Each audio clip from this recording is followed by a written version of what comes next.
കിച്ചണിലേക്ക് എല്ലാവർക്കും സ്വാഗതം. ഇന്നത്തെ നമ്മളുടെ റെസിപ്പി ഒരു വറുത്തരച്ച പാവക്ക കറിയുടെ റെസിപ്പിയാണ്. നല്ല കിടിലൻ റെസിപ്പിയാണ്. അതിനുവേണ്ടി ഞാനൊരു പാവക്ക ഇവിടെ എടുത്തിട്ടുണ്ട്. ഓരോരുത്തരെ വീട്ടിലുള്ള അംഗത്തിനനുസരിച്ച് എടുക്കുക കേട്ടോ. ഞാനിപ്പോൾ ഒരു പാവക്ക വെച്ചാണ് ചെയ്യുന്നത് കേട്ടോ. അത് നമുക്ക് ചെറുതാക്കി കട്ട് ചെയ്യണം. അതിന് മുമ്പേ നമുക്കൊരു ചട്ടി അടുപ്പത്ത് വെക്കുക. അതിലേക്ക് കുറച്ച് വെളിച്ചെണ്ണ എടുക്കുക കേട്ടോ. ഇതൊക്കെ നാടൻ റെസിപ്പി ആയതുകൊണ്ട് നല്ല വെളിച്ചെണ്ണയിൽ തന്നെ, ശുദ്ധമായ വെളിച്ചെണ്ണയിൽ തന്നെ ഉണ്ടാക്കിയെടുക്കുക കേട്ടോ. ഇത് നന്നായിട്ട് ചൂടാവട്ടെ. ചൂടായിക്കഴിഞ്ഞാൽ ഞാൻ ഒരു മീഡിയം സൈസ് സവാളയും ഒരു 4 പച്ചമുളകും കട്ട് ചെയ്തിട്ട് ഇട്ട് കൊടുത്തിട്ടുണ്ട്. ഇതിന് പകരം നിങ്ങൾക്ക് ചെറിയുള്ളി വേണേൽ എടുക്കാം കേട്ടോ. ഞാനിപ്പോൾ സവാളയാണ് എടുത്തത്. ചെറിയുള്ളി വേണമെങ്കിലും അതിൽ വേണമെങ്കിലും ചെയ്തെടുക്കുക. ചെറിയുള്ളിയാണ് ടേസ്റ്റ് കേട്ടോ. ഇത് ടേസ്റ്റ് ഇല്ല എന്നല്ല, അതിലാണ് കൂടുതൽ ടേസ്റ്റ്. ഇത് നന്നായി വഴറ്റി കൊടുക്കുക. ബ്രൗൺ കളറൊന്നും ആകണ്ട, എന്നാലും ഒന്ന് വഴറ്റി കൊടുക്കുക കേട്ടോ. മീഡിയം ഫ്ലെയിമിൽ വെച്ചിട്ട് ഉണ്ടാക്കിയെടുക്കുക. കുറച്ച് കറിവേപ്പിലയും കൂടി ആഡ് ചെയ്യുന്നുണ്ട് ഞാൻ. കറിവേപ്പിലൊക്കെ ഓരോരുത്തരുടെ ഇഷ്ടത്തിനനുസരിച്ച് ഇട്ടോ കേട്ടോ. ഞാൻ എൻ്റെ കയ്യിൽ കുറവാണ് കറിവേപ്പില, അതുകൊണ്ടാണ് ഇത്ര മാത്രം ഇട്ടത് കേട്ടോ. ഇനി നന്നായി വഴറ്റി കൊടുക്കുക. ഇനി ഇതിലേക്ക് നമുക്ക് പാവക്ക കട്ട് ചെയ്തിട്ടിട്ട് ഇട്ട് കൊടുക്കുക. ലൈറ്റ് പച്ച കളറിലുള്ള പാവക്കയും എടുക്കും. ഇതിന് നല്ല കയ്പ്പ് കേട്ടോ. ഈ പച്ച കയ്പ്പക്ക് നല്ല പാവക്കൊക്കെ നല്ല കയ്പ്പാണ്. മറ്റേതിന് അത്ര കയ്പ്പ് തോന്നിയിട്ടില്ല എനിക്ക്. ഏതാ വേണ്ടതെന്ന് വെച്ചാൽ നിങ്ങൾ ഇഷ്ടത്തിനനുസരിച്ച് എടുക്കുക കേട്ടോ. ഇതുപോലെ വെക്കുമ്പോൾ നമുക്ക് പാവക്കയുടെ കയ്പ്പ് അറിയില്ല ഇങ്ങനെ വെക്കുമ്പോൾ കേട്ടോ. ഞാൻ പാവക്ക ഇട്ട് കൊടുത്തിട്ടുണ്ട്. ഇനി ഇത് നമ്മൾ വെള്ളമൊന്നും ഒഴിക്കരുത് ഇതിൽ. ഇത് ഈ എണ്ണയിൽ തന്നെ നല്ലോണം വെന്ത് കിട്ടണം. ചെറിയ സിമ്മിൽ വെച്ചിട്ട് ചെയ്യുക കേട്ടോ. നന്നായി വഴറ്റിയിട്ട് ഈ എണ്ണയിൽ തന്നെ, നമ്മൾ ഒഴിച്ച എണ്ണയിൽ തന്നെ ഇത് വെന്ത് കിട്ടണം. വെള്ളം ഒഴിക്കാണ്ട് അടച്ചേക്കുക. അതായത് ചെറിയ ഫ്ലെയിം ചെറുതാക്കി വെക്കണം. ഇല്ലെങ്കിൽ ഇത് ഒന്നായിട്ട് അടി പിടിച്ച് കരിഞ്ഞു കേട്ടോ. വെള്ളം ഒഴിക്കാത്തതുകൊണ്ട് ഇതിൽ മാത്രം വെന്ത് കിട്ടണം. ഇനി കുറച്ച് ഒരു 1/4 ടീസ്പൂൺ മഞ്ഞൾപ്പൊടിയും കൂടി ഞാൻ ആഡ് ചെയ്തിട്ടുണ്ട്. നന്നായി വഴറ്റി കൊടുക്കുക കേട്ടോ. വഴറ്റി കൊടുത്ത് അന്നൂടെ അടച്ച് വെക്കുക. വേറെ പൊടികളൊന്നും ഇപ്പം നമ്മൾ ചേർക്കുന്നില്ല. ഒന്ന് അടച്ച് വെക്കുക. ഇതൊന്ന് വെന്ത് കിട്ടട്ടെ കേട്ടോ.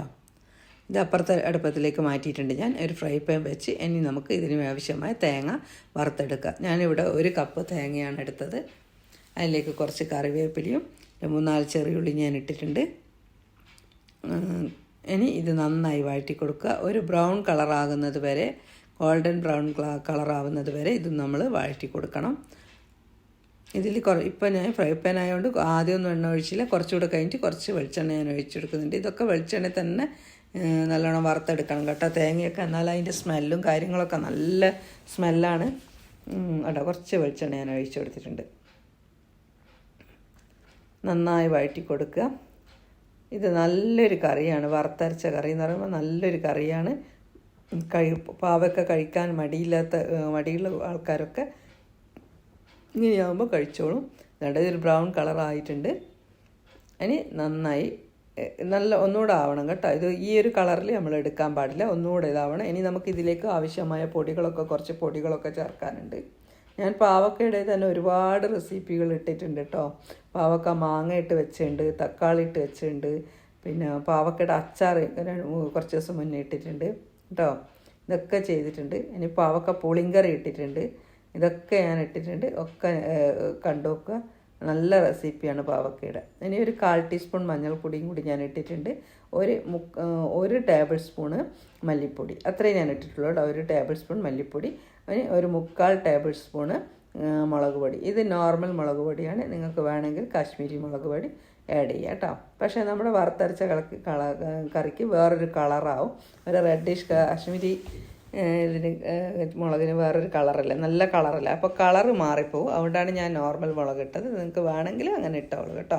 എരിവ് കുറവേ ഉണ്ടാവുള്ളൂ, അതിട്ടാൽ മതി. ഞാനിപ്പോൾ 3/4 ടേബിൾ സ്പൂൺ ഇട്ടിട്ടുണ്ട്.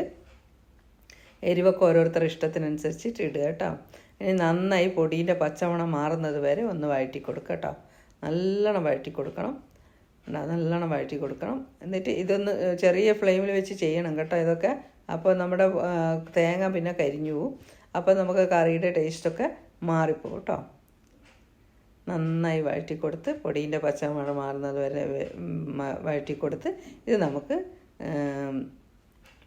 തണിയാൻ വേണ്ടി വെക്കണം, ആറാൻ വേണ്ടി വെക്കണം. അതിന് ശേഷം നമ്മളിതൊന്ന് തുറന്ന് നോക്കുക. ഈ പാവക്ക ഉണ്ട്, ഈ പാവക്ക നന്നായി വെന്തിട്ടുണ്ട് കേട്ടോ. ഇനി ഇതിൽ വെള്ളമൊന്നും ഉണ്ട്, സവാള ഇട്ടുകൊണ്ട് ഇതിൽ കുറച്ച് വെള്ളം നമ്മൾ ഇതിലേക്ക് ഉണ്ടാകും. അതാണ് നമ്മൾ ആ വെള്ളത്തിൽ കിടന്നിട്ടാണ് ഇത് വേവുന്നത് കേട്ടോ. അല്ലാണ്ട് വേറെ വെള്ളമൊന്നും നമ്മൾ ഒഴിക്കാൻ പാടില്ല. അപ്പോൾ ടേസ്റ്റ് പോകും ഈ കറീൻ്റെ. ഇതിലധികം വെള്ളം അങ്ങോട്ട് ഒഴിക്കൂല. ഇത് ഒരു തൊടുകറി പോലെയാണ് ഒഴിക്കുക. തീയലാണ്, പുളിയൊക്കെ ഒഴിക്കും കേട്ടോ. അതായത് ഞാൻ കുറച്ച് പുളി ഒഴിച്ചിട്ടുണ്ട്. പാവക്ക വെന്തതിന് ശേഷം മാത്രമേ പുളി ഒഴിക്കാൻ പാടുള്ളൂ. പിന്നെ പാവക്ക പുളി വെള്ളം ഒഴിച്ച് കഴിഞ്ഞാൽ പാവക്ക വേവില്ല കേട്ടോ. വെന്തതിന് ശേഷം മാത്രം പുളി വെള്ളം ഒഴിക്കുക കേട്ടോ. പാവക്ക നന്നായി വെന്തിട്ടുണ്ട്. അതിന് ശേഷം ഞാൻ പുളി വെള്ളം ഒഴിച്ചത് കേട്ടോ. ഇനി നമുക്കിതിലേക്ക് ഉപ്പിടണം. നമ്മളിതിൽ ഉപ്പിട്ടിട്ടില്ല, കുറച്ച് ഉപ്പ് ആഡ് ചെയ്യുക കേട്ടോ. നിങ്ങൾ വീഡിയോ ഇഷ്ടമാവുകയാണെങ്കിൽ ആദ്യം തന്നെ ഒന്ന് ലൈക്ക് ചെയ്യുക. നിങ്ങളുടെ ഫ്രണ്ട്സിനും റിലേറ്റീവ്സിനും ഒക്കെ ഒന്ന് വീഡിയോൻ്റെ ലിങ്ക് ഒന്ന് ഷെയർ ചെയ്ത് കൊടുക്കണേ. എല്ലാവരുടെ സപ്പോർട്ടും വേണം. ലൈക്ക് ചെയ്യാനും കമൻറ്റ് ചെയ്യാനും ഷെയർ ചെയ്യാനൊന്നും മറന്നു പോകരുത് കേട്ടോ.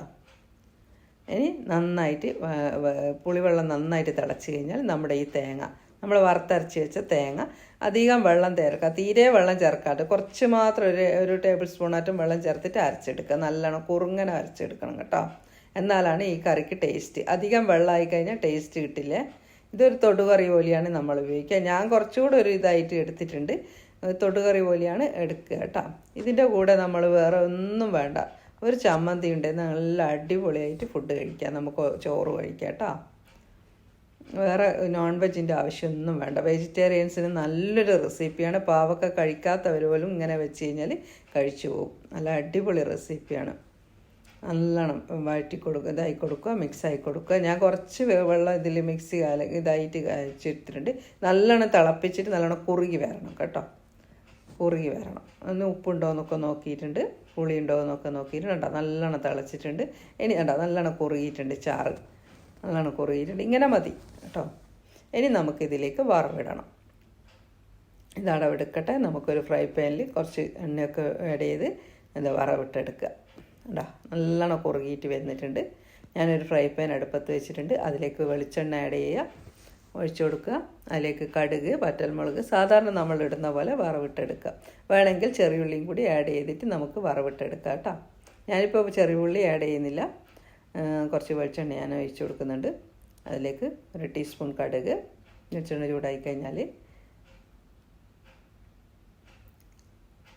അതിനുശേഷം കറിവേപ്പില, വറ്റൽമുളക് ഒക്കെ ഇട്ട് നമുക്കിതൊന്ന് നല്ലോണം വറവിട്ടെടുക്കാം. പെട്ടെന്ന് തന്നെ നമുക്ക് ചെയ്തെടുക്കാൻ പറ്റുന്ന ഒരു കറിയാണ് കേട്ടോ. അധികം ഇൻഗ്രീഡിയൻസിൻ്റെ ആവശ്യമൊന്നുമില്ല. വളരെ പെട്ടെന്ന് തന്നെ നമുക്ക് ചെയ്തെടുക്കാം. ഓണിന് നല്ല ഉച്ചാരങ്ങൾ, ചപ്പാത്തീൻ്റെ കൂടി നല്ല അടിപൊളി കറിയാണ്. നമുക്ക് ഉച്ചയ്ക്ക് ഇത് ഉണ്ടാക്കി കഴിഞ്ഞാൽ രാത്രി ചപ്പാത്തീൻ്റെ കൂടിയും കഴിക്കാൻ നല്ല സൂപ്പർ കറിയാണ്. എല്ലാവരും ഒന്ന് ട്രൈ ചെയ്ത് നോക്കും കേട്ടോ. ഇതുപോലെ നന്നായിട്ട് മിക്സായി കൊടുക്കുക. ഇനി ഞാനിവിടെ സെർവ് ചെയ്തിട്ടുണ്ട് കേട്ടോ. നല്ല അടിപൊളി, അങ്ങനെ അടച്ച് വെക്കുക കേട്ടോ. ഇനി നമുക്ക് സെർവ് ചെയ്യാൻ നേരത്തെ തുറന്നുകൊണ്ട് നല്ല അടിപൊളി കറിയാണ്. നല്ല കുറുകിയ ചാറോട് കൂടിയ കറിയാണ്. എല്ലാവരും ഒന്ന് ട്രൈ ചെയ്തു.